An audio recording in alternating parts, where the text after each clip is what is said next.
cannot afford John McCain. 4th Ward, 7th District at Soldiers and Sailors in Oakland. It's really great to see so many people dedicated to wait 3 hours in line just to vote. So it's been pretty positive. You know, there are a lot of kids who left because they have midterms today, which is crazy. But I don't know, maybe they should have done an absentee ballot beforehand. Well, I think the lines are long because of high turnout by students. I think we've had a lot of students register to vote that weren't registered before.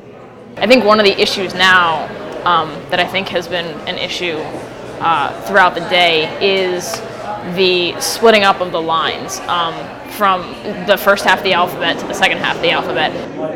It was exhausting. It took like an hour and a half to get through the line. But thankfully they had, you know, pizza and drinks and snacks and things that they were handing out, so that made it a little bit better. I ended up missing a class today.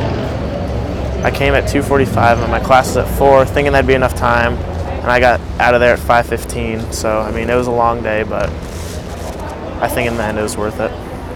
Being a college student, you would think that either whoever's the Allegheny election office would kind of, you know, maybe thought about how many kids go to a university of this size and how many booths they should have set up and how many people they should have working. Students, this is the second round of midterms. I have 3 tests this week, 2 tests next week. 2 hours, 2.5 hours is a lot of time for a college student.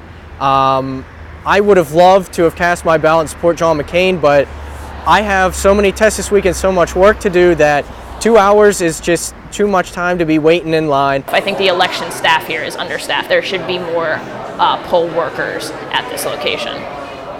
And they should have anticipated it because our voter registration was so high that they should have paid attention to the fact that more students were registering to vote and that they were going to show up. I think the Election Bureau must accommodate areas where there are going to be a lot of new students or new voters, particularly when you have a college setting, which, let's be honest, most people matriculate for 4 years unless they go into graduate school or law school, whatever.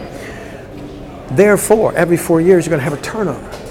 So every 4 years, you potentially in that area are going to have 2,500 new voters, which requires extra people at the polling place. Now, I think the Election Bureau needs to take this into consideration. Not only consideration, they need to do something about it.